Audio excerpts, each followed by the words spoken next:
2018 is a year that always promised change for the advertising industry. So far this year, ad agencies, the ones behind all of those marketing campaigns that enthuse or enrage their target consumers, have experienced seismic shocks.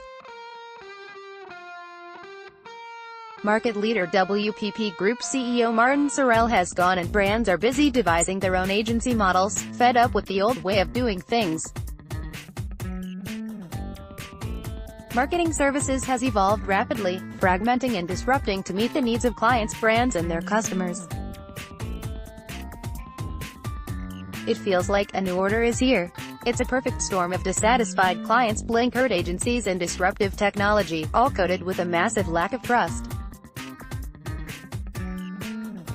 We need to look at how we change for the future. An ongoing and now more noticeable trend is emerging among the bigger agency holding groups, driven by slower predicted growth and changes in how they derive their income. Traditional agencies are also suffering from transparency and trust issues with their historical setup, structure and working practices. From Procter, their message is, you need to change, and even agencies are beginning to agree with them. The quest for profit over client value has caused this downfall. Procurement squeezed everything, margins got tighter, and budgets got smaller with less work available for the ever-growing number of agencies. Yet the groups didn't read the writing on the wall, they blamed the clients and failed to make the changes required for the new world.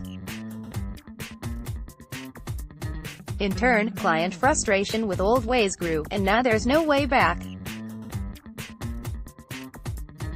The holding groups are finally shifting strategy.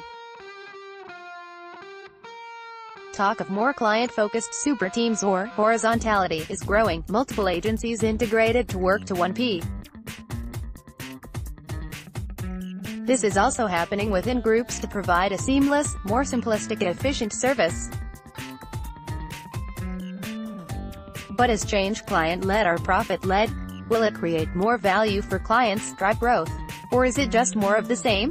Another result is the merging of multiple agencies to create the super agency, such as WPP's unveiling of Super Union back in January. Will this approach just start to fuel more client challenges with size, speed and creative diversity? Will agency talent want to be homogenized into one creative mess? Will clients really want to work with agencies made to maximize profit rather than create value? Unilever and P. They realize, however, that simply driving down cost can have detrimental effects. P. They're changing at a more rapid pace than the agencies they work with, dictating the models, taking risks to drive change and create opportunity. Meanwhile, clients today have an increased and more complex workload, and spend too much time on admin. They are expected to be generalists in terms of their marketing expertise and, in most cases, must manage multiple agencies.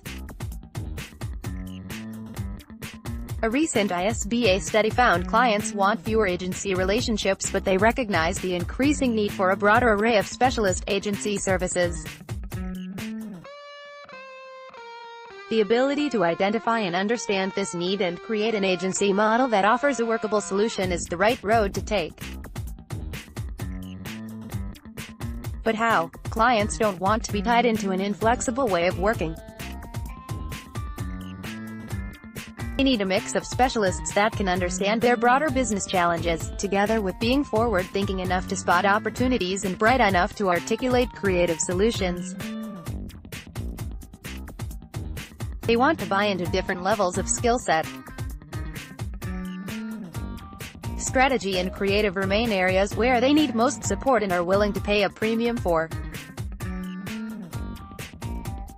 How that campaign strategy is then delivered is down to a mix of specialists, from the digital, data and tech-led agencies through to the more traditional specialists in experiential, design, PR and retail. The trick is how to bring all this together, especially as clients don't really want, or haven't got the time, to manage multiple agencies. So, key areas of consideration start to emerge and form the basis of what this model could look like. Smaller groups or networks that can offer a consultative and diagnostic approach to a client's business challenges. Access to the best talent who can work in a collaborative way. Agencies that have a centralized approach to strategy, creative about getting paid. Working out what constitutes a specialism or a commodity impacts how agencies charge. Moving beyond the rate card, the retainer and the cost plus reimbursement is also a lever for the changing agency model.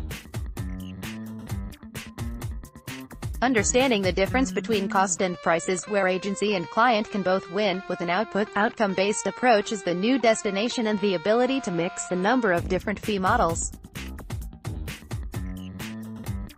Our industry is undeniably changing, but it feels like change for the better. Diversity, in its broadest sense, makes our industry even more creative, dynamic and competitive. Whether you're a client or work in an agency, the opportunity that challenge and change presents is exciting and scary in equal measure. Being brave and having the courage to do different, step away from the norm and feel uncomfortable offers the biggest reward. The age of the big groups is by no means over. They work very well for a lot of clients. But the change in client needs is definitely shifting the balance towards a more responsive and nimble model, whether group or agency-led. 2018 feels like the year of change and opportunity for those smaller, independent agencies, networks and groups to create a new world order.